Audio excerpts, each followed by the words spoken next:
The Self-Love Series Part 1, Finding the Self.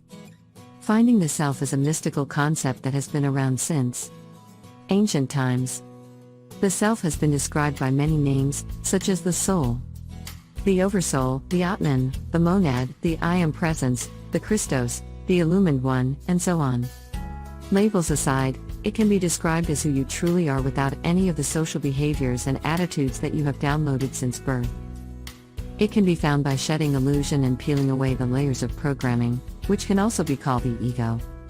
The entire process of childhood and socialization is essentially learning how to forget who we really are. Our peers and parents scold us when we do something that does not conform to their viewpoint. As such, we learn how to behave in such a way that we can be accepted. Being part of a group, family or tribe is the single most important social norm. This dates back to a time where nonconformity would have gotten us thrown out of the tribe, likely to starve or freeze to death. Pleasing others is ingrained deep within us, but is also very harmful in terms of spiritual evolution. So when born, we experience traumas in forgetting who we are. And we then have to go through the process of forgetting everything we learned in school and through wider society to find our true selves. Sadly, reconnecting is anything but easy in the modern age.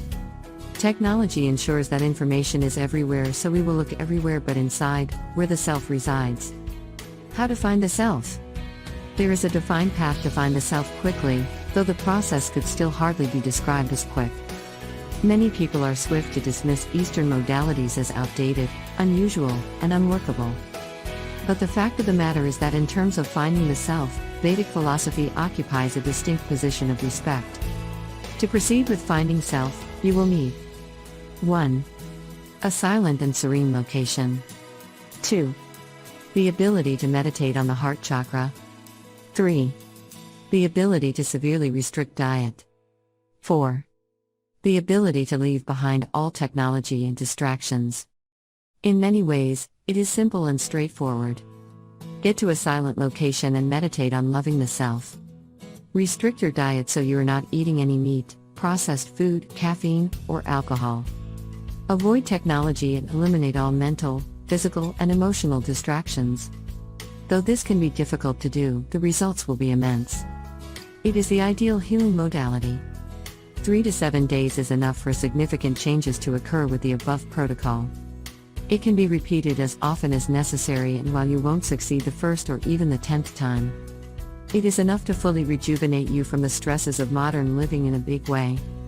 Ironically, the quickest way to find the self is to do absolutely nothing at all. Your body, mind, and soul will heal if you just stop eating, thinking, and reading garbage material all the time. You will be in a perfect state of health if you stop doing things that put you in a depressed mood and environment. The grand irony of it all is that people feel the need to do something to fix an illusory problem. This leads to fad diets, liposuction, gender changes, unhappy relationships, and unaffordable mortgages. Vedic philosophy has by no means a stranglehold on silent retreats and fasting. But it really cuts to the heart of the matter with its emphasis on these things and its constant focus on finding the self. There are hundreds of other esoteric modalities such as crystal bowls, visualization, spinning, manifestation, lucid dreaming, chakra work, and many more.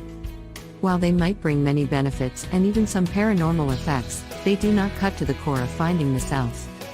This involves letting go of everything you have learned to step into new dimensions. The pinnacle of self-esteem ultimately culminates in self-realization, a state of being that is talked about in practically every piece of spiritual literature of note. This state goes beyond the typical human experience to full-bodied bliss and understanding. However, self-realized people are still flesh and blood, live to tell their experiences, have written books, and can be found by those who actively search for them. Other methods to help find the self. There are more ways to try and find who you really are. It is best likened to the peeling of an onion where only the true self is left. A good place to start is to review all of what has happened to you in this lifetime and the major events. The point is not to wallow in them or take pride in achievements. Just draw a linear map of the major events that happened, what their effect on you was, and try to see the bigger picture. This will help to build a degree of objectivity. In terms of finding self, you do not want to be dependent in any way. So look at all the ways you are emotionally, mentally, physically, or financially dependent on other people and things. Become as self-sufficient as possible. This could entail an eliminating of cigarettes or bad food and finding a new job where you work for yourself. It will be different for everybody. Finding self is an individual process. Nobody has ever self-realized themselves together. It is just not the way that the universe works. Groupthink is the antithesis of individual empowerment. Because even in groups, solutions only come from one individual with one spark of inspiration.